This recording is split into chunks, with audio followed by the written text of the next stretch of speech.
신약성경 베드로 사랑합니다. 저는 지난 시간 이 앞선 말씀을 통해 우리가 우리의 정욕을 죽이고 우리의 정욕을 제어하고 하나님을 따르면 우리의 영은 건강하게 살 것이나, 우리가 정욕을 따라서 내가 하고 싶은 대로 내 본성대로 살면 우리의 영은 반대로 옥에 갇히고 그 힘을 잃는다 라고 말씀을 나눴습니다. 사랑하는 여러분, 우리는 우리의 정욕이 살아있는 사람입니까? 영이 살아있는 사람입니까? 오늘 이 시간에는 이 다음 말씀을 통해서, 오늘 본문을 통해서 그렇다면 우리가 어떻게 영적으로 무장할 수 있을지 함께 말씀을 나누길 원하는데요. 오늘 본문에서 베드로는 이렇게 또한 얘기합니다. 베드로는 우리에게 너희는 그리스도께서 고난을 받으셨으니 같은 마음으로 갑옷을 삼으라 라고 얘기합니다. 베드로는 죄를 죽이는 것, 정욕을 제어하는 것, 내 본성대로 살지 않는 것에 상당히 진심인 것 같습니다. 베드로는 예수님의 제자였죠. 그래서 예수님이 십자가에 달리시는 것, 십자가에 달리시기 위해 채찍에 맞고 고난당하시는 것도 다 보았고 알고 있습니다. 그런 베드로가 왜 십자가에서 보여주신 예수님의 사랑이 너무 크기 때문에 우리가 어떤 죄를 지어도 하나님의 사랑으로 다 덮어주신다, 하나님의 사랑은 그만한 능력이 있다 라고 말씀하지 않고, 베드로는 왜 십자가를 알고도 하나님의 사랑을 직접 눈으로 보고 만져봤음에도 불구하고 정욕을 죽여라, 죄를 죽여라 라고 얘기할까요? 베드로는 왜 십자가를 보고 우리와 다른 그런 생각을 하는 것일까요? 베드로가 십자가를 보면서 어떤 생각을 했을지, 십자가를 생각하면서 어떤 결단을 했을지 베드로전서 2장의 말씀을 통해 확인하시겠습니다. 친히 나무에 달려 그 몸으로 우리 죄를 담당하셨으니 이는 우리로 죄에 대하여 죽고 의에 대하여 살게 하려 하심이라. 그가 채찍을 맞음으로 너희는 나음을 얻었나니 너희가 전에는 양과 같이 길을 잃었더니 이제는 너희 영혼의 목자와 감독 되신 이에게 돌아왔느니라. 아멘. 베드로는 십자가를 보면서 십자가의 사랑이 너무 크니까 우리가 어떤 죄를 지어도 괜찮다고 얘기하지 않았습니다. 어떤 죄를 지어도 용서받을 수 있다고 얘기하지 않았습니다. 베드로는 십자가를 생각하면서 십자가의 은혜를 아는 우리는 하나님께서 예수님을 십자가에 달려 죽게 하신 이유가 우리의 죄악을 끊어버리시기 위함이라는 것을 말했습니다. 우리의 죄악을 끊어버리시기 위해 십자가에 달려 죽으신 것입니다. 우리가 극한 방탕으로 죄악으로 내 정욕을 따르는 길로 막 걸어가고 있는데, 길을 잃은 양처럼 막 걸어가고 있는데, 그런 우리를 잡아다가 방향을 돌이켜서 하나님 앞으로 나아가게 하기 위해 예수님이 십자가에 달려 죽으셨다라고 베드로는 이미 고백한 바가 있습니다. 이와 같은 마음으로 너희도 갑옷을 입으라 라는 말은 무장하라는 말입니다. 이와 같은 마음으로 무장하라는 거예요. 그 다음에 또 어떤 말을 합니까? 이는 육체의 고난을 받은 자는 죄를 그쳤음이니 라고 1절에서 얘기하는데, 육체의 정욕을 죽이고 육체로 고난받은 자는 죄를 그쳤다라는 말이 조금 어렵습니다. 그래서 이 번역본 말고요, 우리말 성경이라는 번역본으로 한번 보시면 조금 더 이해가 잘 될 것 같습니다. 이렇게 번역이 되어 있네요. 그리스도께서 육체의 고난을 받으셨으니 여러분도 같은 마음으로 무장하십시오. 이는 육체의 고난을 받으신 분이 예수님이 우리의 죄를 끊으셨기 때문입니다. 아멘. 그러니까 1절 후반부에 나오는 육체의 고난을 받은 자는 죄를 그쳤음이니 라고 개역개정에 번역되어 있는 말은 정확한 의미가 어떤 말이냐면, 육체의 고난을 받으시고 죽으신 예수님께서 우리의 죄를 끊으셨다, 그치셨다라는 말입니다. 그렇기 때문에 같은 마음으로 갑옷을 삼으라 라는 말씀이에요. 같은 마음이 어떤 마음일까요? 우리를 죄악된 길에서 끊어내시고 돌이키게 하기 위해서 전능하신 하나님이 인간의 몸으로 이 땅에 오시고 그 인간의 몸으로 가장 수치스럽고 고통스러운 십자가에 달려 죽기까지 하나님은 우리를 죄악에서 돌이키게 하는 데 진심이세요. 우리의 인생이 죄악에서 끊어지게 하는 데 진심이세요.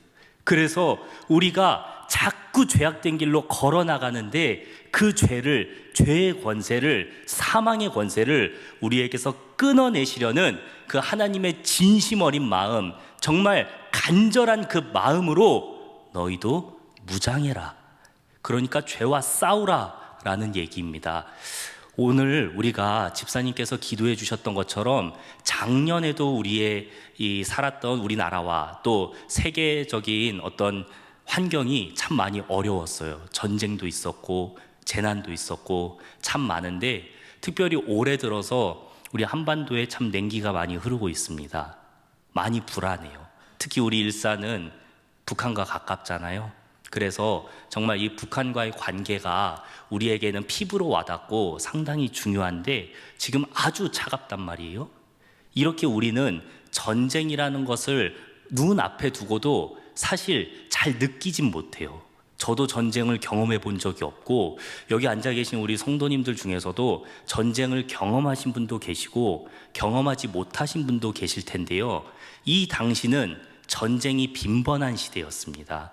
그런데 전쟁을 알고 이미 전쟁에 나갔다 와 본 사람도 있던 시대에 같은 마음으로 갑옷을 입으라라는 얘기는요, 전쟁을 준비하라는 얘기입니다.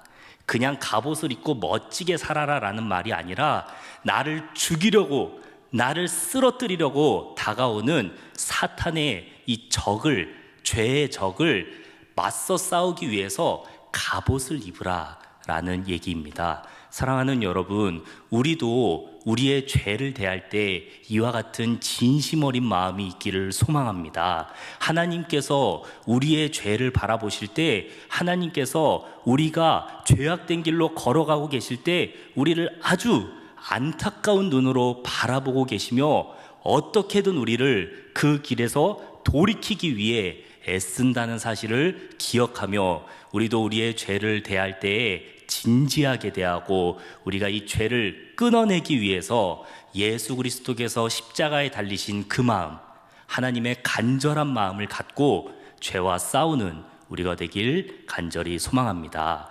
베드로는 이렇게 같은 마음으로 갑옷을 삼으라, 싸울 준비를 해라, 전쟁 준비를 해라 라고 얘기를 하는데요, 너무 빡빡하지 않나요? 은혜도 좀 있고 우리가 신앙생활 하는 것도 어렵지만 세상에서 사는 것도 너무 어려운데 신앙생활이 이렇게 어려우면 누가 합니까? 누가 합니까? 라고 우리의 마음에 거부감이 들 수도 있어요. 그런데 베드로는 3절에서부터 또 그냥 있는 그대로 이 독자들한테 뭐라고 얘기하냐면 너희가 술 취함과 음행과 방탕과 그리고 우상 숭배했던 너희의 지난 날들, 너희의 몸의 원대로 행했던 그 모든 날들은, 죄악된 길들은 지나간 날로 족하다라고 얘기합니다. 충분하다라는 얘기입니다. 다시 한번 죄를 지어도 되겠다라는 여지가 없다는 얘기입니다. 베드로는 강한 표현을 합니다. 죄에서 우리를 끊어버리셨다. 우리의 방향을 돌이키셨다. 우리를 하나님의 길로 걷게 하셨다라고 다른 선택지가 없는 얘기를 합니다. 두 길로 걸어간다는 말이 없습니다. 양쪽 방향으로 간다는 말이 없습니다. 죄도 있고 선도 있다는 말이 없습니다. 오직 하나, 죄를 끊어내고 하나님의 뜻대로 사는 길만 있다라고 강하게 얘기합니다. 왜 그럴까요? 왜 그럴까요? 바로 우리의 영적인 생활은 소풍이 아니고 전쟁이기 때문입니다. 우리의 영적인 생활은 소풍이 아닙니다. 즐겁고 웃음 넘치고 늘 하하호호하는 그런 소풍이 아닙니다. 전쟁이기 때문입니다. 베드로는 우리가 신앙생활을 할 때에 전쟁을 대하는 마음으로 다시는 여지가 없는 삶을 살게 하기 위해서 이렇게 강한 표현들을 사용하는 것 같습니다. 전쟁에서 여지가 있나요? 전쟁에 임하는 장수가 이번에 잘못 선택했으면 다음에 다시 선택하면 되지. 이번에 전술을 잘못 짰는데 다음에는 다른 전술을 짜면 되지. 아이고, 이번에는 칼로 싸워서 졌네. 다음에는 창으로 맞서보면 되겠지. 이런 여지가 없습니다. 잘못된 선택을 하고 잘못된 무기를 집어드는 순간 내 눈앞에 닥치는 것은 죽음입니다. 나만 죽는 것이 아니라 내 가족이 죽고 내 부하가 죽고 우리 국민들은 포로로 끌려갑니다. 여지가 없는 것이 전쟁이기 때문에 베드로는 우리의 신앙생활을 할 때 이와 같은 마음으로 하나님의 간절함을 담아서 우리가 갑옷을 삼아야 된다라고 얘기합니다. 그런데 우리가 이렇게 베드로가 얘기한 것처럼 그래, 결단하고 죄를 끊어야겠다. 내가 하나님이 기뻐하시는 대로 하나님을 따르고 하나님의 말씀에 순종해야겠다고 우리가 그런 극한 방탕으로 치닫는 삶을 살지 않고 하나님의 말씀에 순종하고 나의 정욕을 자꾸 제어하려고 할 때에 이방인들이 우리를 보고 이상하게 여긴다고 합니다. 비방한다고 합니다. 이방인들은 아는 거예요. 저 사람이 예전에 어떻게 살았는지 아는 거예요. 그래서 우리를 이상하게 보는 거예요. 너 뭔가 좀 달라졌는데? 당신 왜 이렇게 살아? 옛날처럼 하자 라고 이렇게 사람들이 우리를 비방하고 조롱하고 이상하게 바라본다라고 베드로가 얘기합니다. 그런데 그렇게 우리를 이상하게 바라보고 비방하는 사람들이 어떤 결과를 맞게 됩니까? 바로 하나님 앞에서 심판을 받게 된다라고 합니다. 산자와 죽은 자를 심판하기로 예정하신 자에게 나아가서 그 앞에서 심판을 받게 될 것이다 얘기해요. 어떤 심판을 받을까 생각해 봤는데 이런 심판이면 어떨 것 같아요? 극한 방탕으로 치닫는 게 그들의 삶인데 극한 방탕으로 치달았던 그 삶을 전능하신 하나님 앞에서 그대로 얘기하는 거예요. 내가 그동안 내 마음대로 했던 것들, 내 정욕을 따라 행했던 것들 그대로 하나님 앞에서 얘기하는 심판, 그런 끔찍하고 무서운 심판을 하나님 앞에서 받게 된다라고 얘기합니다. 그런데 베드로는요, 그런 사람들만 심판을 받는다고 얘기하지 않습니다. 우리에게도 심판이 있습니다. 우리에게도. 그래서 베드로는 이를 위하여 죽은 자들에게도 복음이 전파되었으니 라고 얘기합니다. 이를 위하여 죽은 자들에게 복음이 전파되었다라는 말을 우리가 잘못 오해하면 이렇게 생각할 수 있습니다. 죽은 사람들에게 복음이 전파되었다고? 그러면 죽은 뒤에도 구원을 받을 여지가 있나? 죽은 사람도 다시 구원을 받을 기회가 있나? 라고 생각할 수 있는데 이 말은 그 뜻이 아닙니다. 죽은 자들에게도 복음이 전파되었다라는 말은요, 죽은 사람들, 지금은 죽어 있는 사람들이 살아있을 때, 그들이 살아있을 때 그들에게 복음이 전파되었었다라는 말이에요. 죽은 사람들이 살아있을 때 복음이 전파되었어요. 왜? 이를 위해서. 뭘 위해서? 죽은 뒤에는 산자와 죽은 자를 심판하시는 하나님 앞에서 심판을 받는 것 때문에 죽기 전에 복음이 전파되었다는 거예요. 어떻게 살라고요? 저 복음이 전파되었으니 이는 육체로는, 사람으로는 심판을 받으나 영으로는 하나님을 따라 살게 하려 함이라. 사람은 심판을 받아요. 우리 모두는 사람이기 때문에 이 몸이 죽는 심판을 받습니다. 그것은 누구도 피할 수 없지만 그 이후에 하나님 앞에서 심판을 받을 때에 우리의 영이 살려고, 죽지 않으려고 베드로가 얘기하는 것은 죽은 자들이 살아있을 때 복음이 전파되었었다. 이를 위해서, 하나님의 심판이 기다리고 있다는 것을 알려주기 위해서 복음이 전파되었다라고 이 편지를 받는 사람들한테 얘기합니다. 그러면 편지를 받는 사람들은 어떻게 받아들일까요?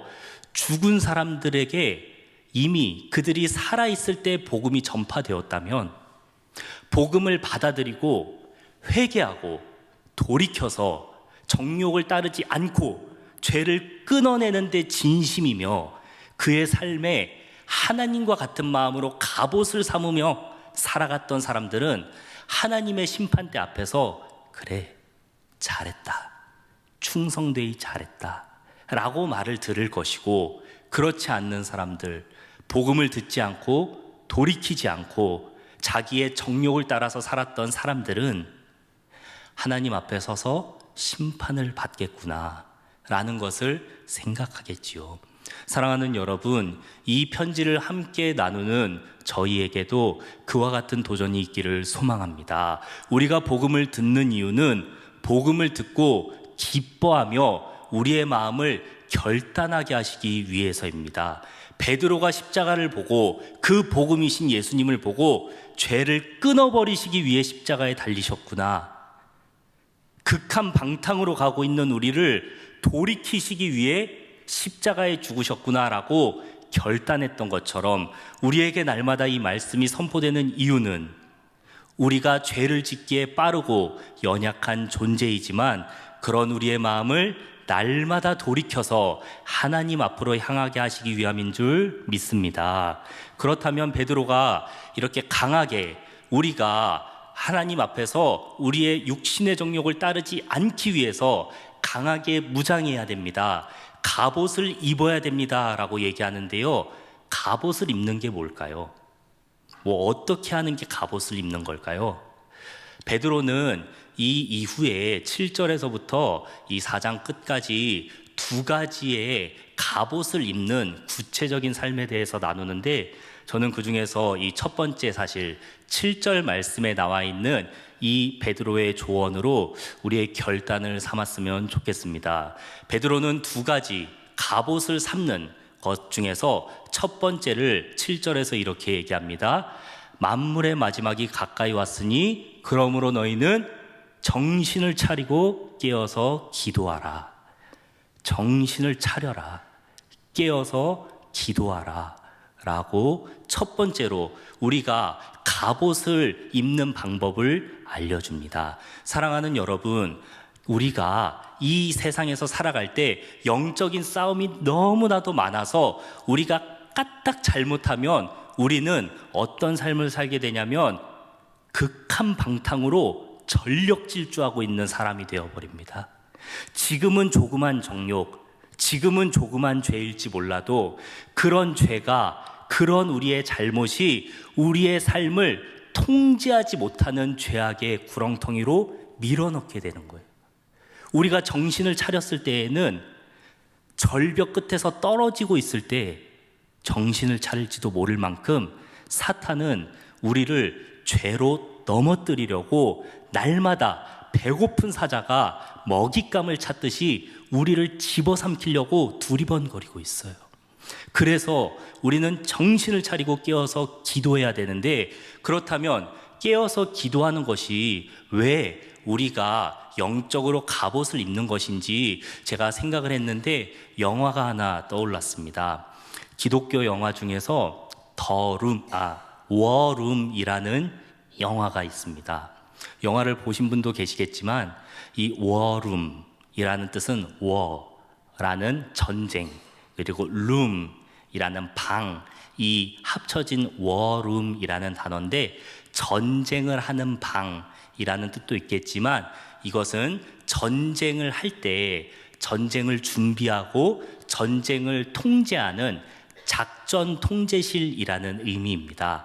참모들이 모여서 지금 전쟁의 상황이 어떤지, 우리가 전쟁에 임할 때 우리에게 갖추어진 무기는 무엇인지, 어떤 방식으로 싸워야 할지 논의하는 곳이 바로 이 워룸, 작전 통제실입니다. 그런데 기독교 영화 중에 이 워룸이라는 영화가 있습니다. 영화의 주인공은 평범한 여성이에요. 엘리자베스라는 여성인데, 이 여성은 부동산 중개업을 하면서 단란한 가정을 꾸린 평범한 여성입니다. 남편이 있고 아이들이 있고 부동산 중개업을 하면서 살아가고 주말이 되면 교회에 가서 예배를 드립니다. 지극히 평범하죠. 우리와 비슷합니다. 그런데 엘리자베스에게는 문제가 하나 있습니다. 바로 그의 영혼이 병들어 있다는 거예요. 가족을 보는데 가족이 마음에 안 드는 거예요. 남편을 보는데 남편이 내 마음에 만족스럽지가 않아요. 다른 남자가 눈에 들어오기 시작합니다. 가족을 보는데 가족을 돌보고 싶은 마음이 들지 않아요. 교회를 매주 가는데 예배를 드려도 아무 느낌이 없어요. 아무런 도전도 없고 그냥 1시간 예배만 드리고 딱 나오면 언제 예배를 드렸느냐는 듯 아무런 세상 사람들처럼 그렇게 아무런 변화 없이 아무런 이질감 없이 세상에서 살아갔던 게 엘리자베스였습니다. 엘리자베스는 알고 있었어요. 나에게 문제가 있구나. 나 이렇게 살면 안 될 것 같아. 나 문제가 있는 것 같아. 어떻게 해야 되지? 이런 마음은 있었는데 그 여인의 마음에는 어떻게 해야 될지를 모르는 거예요. 뭘 해야 될지 모르겠는 거예요. 그렇게 고민을 하던 중에 이제 부동산 중개업을 하고 있었으니까 누군가에게 내 집을 팔고 싶다라는 전화를 받았어요. 그래서 그 집에 갔는데 그 집은 클라라라는 나이가 조금 지긋한 이 부인의 집이었습니다. 클라라라는 부인은 이 집 곳곳을 다니면서 엘리자베스에게 이 집에 대해 소개를 해줬어요. 이 방은 우리 결혼한 딸이 쓰던 방이에요. 이 방은 제가 예전에 취미 생활을 즐기던 방이에요. 이 집은 몇 년도에 이렇게 저렇게 수리를 했고요. 제가 이 집을 팔고 다른 곳으로 이러저러한 이유로 가려고 해요. 이렇게 클라라 부인이 엘리자베스에게 집안 곳곳을 설명하면서 이 집을 팔기 위해서 매물을 내놓았어요. 그런데 이제 집이 넓다 보니까 여러 얘기를 나누던 중에 엘리자베스는 누구에게도 하지 못했던 그 고민, 나에게 지금 문제가 있는 것 같은데 내가 어떻게 해야 될지 모르겠습니다 라고 그냥 클라라 부인에게 얘기를 해버린 거예요. 그래서 클라라 부인이 잘 듣고 있다가 엘리자베스를 데리고 한 방으로 갔습니다. 그 방은 집에 있는 다른 방들보다 훨씬 작았어요. 한 사람이 들어가서 딱 앉을 수 있는 정도의 크기였는데 방 안에는 벽 곳곳에 하나님의 성경 구절이 적혀 있는 포스트잇이 붙여 있었습니다.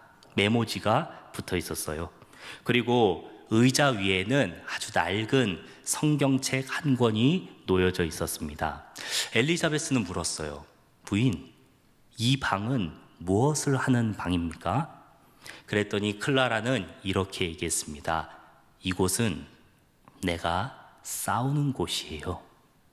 이곳은 내가 싸우는 곳이에요.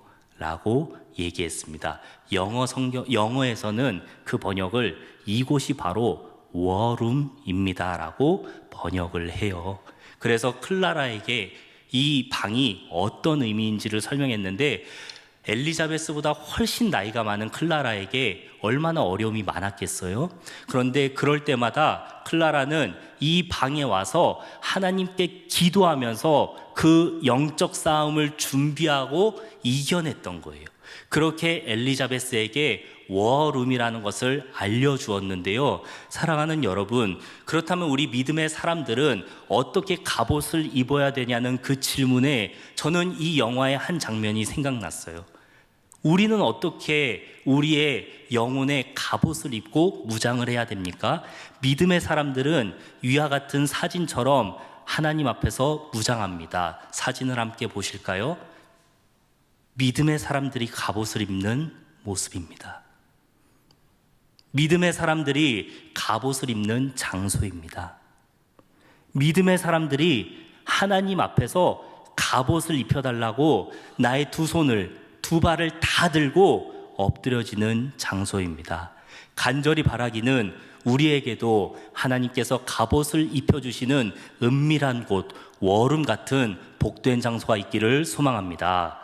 이렇게 클라라와 엘리자베스의 이야기가 담겨있는 워룸이라는 영화가 생각났는데요, 베드로는 이것을 우리에게 얘기할 때 뭐라고 얘기합니까? 만물의 마지막 때가 가까이 왔다고 얘기합니다. 만물의 마지막 때가 가까이 왔고 전쟁이 한창일 때 어떤 결과가 일어날까요? 사탄은 한 영혼이라도 더 지옥으로 데려가려 하고, 하나님은 한 영혼이라도 더 구원받도록 계속해서 복음을 전하시고 우리의 마음을 돌이키시겠지요. 사랑하는 여러분, 우리가 이 하나님의 마음을 깨닫고 이 마지막 때에 사탄의 유혹에 넘어가지 않고 우리의 마음을 무장해서 하나님 앞에서 건강한 영혼, 굳건한 영혼으로 살아가기를 간절히 소망합니다. 말씀을 맺겠습니다. 우리에게는 워룸이 있습니까? 우리에게는 갑옷을 입는 장소가 있습니까? 여러분은 갑옷을 입는 시간이 있습니까? 우리가 갑옷을 입는 시간과 장소와 결단이 없다면 언제 어떻게 어디서 우리는 사탄에게 찔려 죽을지도 모릅니다. 사랑하는 여러분, 이 새해에 우리의 마음을 결단하여서 하나님 앞에서 기도하는 자세를 통해 두 손을 번쩍 든 우리의 모습을 통해 우리의 영이 건강하게 무장되는 은혜가 있기를 소망합니다. 우리가 우리의 마음을 하나님께서 주시는 전신갑주로 무장하고 나아갈 때 우리의 영혼만 건강한 것이 아니라 우리의 기도하는 그 시간을 통해 우리의 가정과 우리의 교회와 우리의 나라가 하나님께서 굳건하게 지켜주시는 은혜가 있기를 간절히 소망합니다.